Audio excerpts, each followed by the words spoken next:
बात बीबीसी पर आयकर के सर्वे की। कल दोपहर 12 बजे दिल्ली और मुंबई में बीबीसी के दफ्तर में आयकर विभाग की टीम डटी हुई है। सर्वे चल रहे सूत्रों के मुताबिक टैक्स में गड़बड़ी को लेकर बीबीसी दफ्तर में यह तलाशी अभियान चल रहा है। जानकारी के मुताबिक सर्वे 3 दिन तक जारी रहेगा। बीबीसी पर इंटरनेशनल टैक्सेशन और ट्रांसफर प्राइसिंग में धांधली के आरोप हैं। थोड़ी देर पहले बीबीसी ने अपने स्टाफ को एक ईमेल भी जारी किया है और इसमें अपनी आय की यानी कि निजी आय की जानकारी देने से बचने के लिए कहा गया है। दफ्तर में उन्हीं कर्मचारियों को आने के लिए कहा गया है जो ब्रॉडकास्टिंग के लिए बेहद जरूरी है और बाकियों को कहा गया है कि फिलहाल घर पर रहें और घर से ही काम करें। टैक्स में गड़बड़ी के गंभीर आरोप और ये क्लियर कर दिया गया भारत सरकार की तरफ से कि शिकायतें, गड़बड़ियां मिलना और गड़बड़ियों के मिलने के बाद इस तरह के सर्वे सामान्य बात है, इसको इसी तरह से लेना चाहिए और कानून से बड़ा कोई नहीं है। आईटी का सर्वे 3 दिनों तक चलने की प्रबल संभावनाएं हैं। रात भर आईटी की टीम बीबीसी के दफ्तरों में डटी रही, दस्तावेजों को खंगालती रही।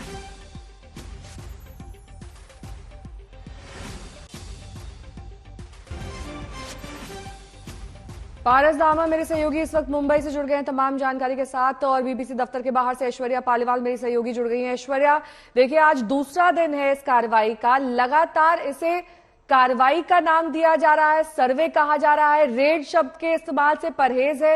ये दरअसल जिस तरीके से पूरी कार्रवाई हो रही है इस वक्त आयकर विभाग की, कई सवाल खड़े करती है। देखिए, सवाल कई खड़े जरूर किए जा रहे हैं नेहा, लेकिन मैं आपको एक बात बता दूं, ये आयकर भवन ने ये स्पष्ट कर दिया है, सूत्रों के हवाले से आज तक इंडिया टुडे को बताया गया है कि ये जो सर्वे है ये इसीलिए किया जा रहा है क्योंकि उनके पास पुख्ता सबूत है कि कहीं ना कहीं टैक्स इवेजन बीबीसी द्वारा हिंदुस्तान में किया गया है। ये दरवाजा है, इसी दरवाजे के पीछे जो बड़ी बिल्डिंग आपको नजर आ रही है, इसी बिल्डिंग के 7वें फ्लोर और 5वें फ्लोर के ऊपर बीबीसी का दफ्तर है। हिंदुस्तान टाइम्स का दफ्तर भी इसी बिल्डिंग के अंदर है। तो देखिए, लोगों को अंदर आने और जाने के लिए मना नहीं किया गया है, दूसरा वाला गेट खोल दिया गया है। जो लोग बाकी दफ्तरों में काम करते हैं उनको अंदर जाने की अनुमति दी गई है, लेकिन बीबीसी का जो फ्लोर है, 5वां फ्लोर और 7वां फ्लोर, उन दोनों को इस समय सील कर दिया गया है। 24 घंटे से ज्यादा जो लोग हैं आयकर भवन से, लगभग 10 से 15 लोग जो हैं वो अंदर हैं और शिफ्ट्स के अंदर काम किया जा रहा है नेहा, क्योंकि जितने भी दस्तावेज हैं, जितने भी डॉक्यूमेंट्स हैं, वो सबको जब्त किया जाएगा, उनकी फोरेंसिक जांच होगी और उसके बाद जो आयकर भवन है वो एक ऑफिशियल स्टेटमेंट जारी करेगा। लेकिन जो अभी तक हमें पता चला है वो ये है कि पुख्ता सबूत आयकर भवन के पास है, इसीलिए अभी तक 24 घंटे हो गए हैं नेहा, बिल्डिंग के अंदर जो उनके अफसर हैं वो अभी भी अंदर हैं। ठीक है ऐश्वर्या, लौटते हैं आपके पास। पारस दामा भी हमारे साथ है। पारस, पहला सवाल तो यही कि बीबीसी के काम पर कितना असर इस सर्वे का पड़ा है और कल से अब तक इस छापेमारी में, इस सर्वे में मिला क्या क्या है?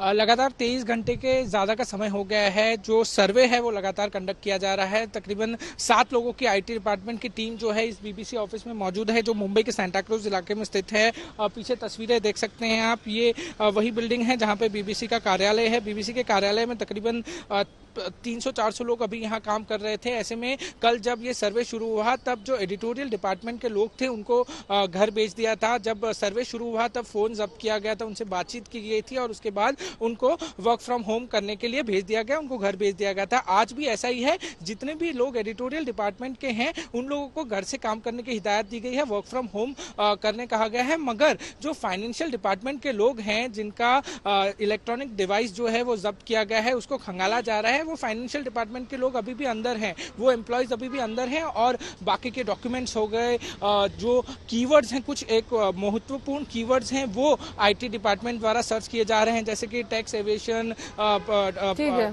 फंडिंग, जो बाहर से फंडिंग। लौटेंगे आपके पास पारस और मेरी सहयोगी ऐश्वर्या पालीवाल लगातार तमाम जानकारी देते हुए।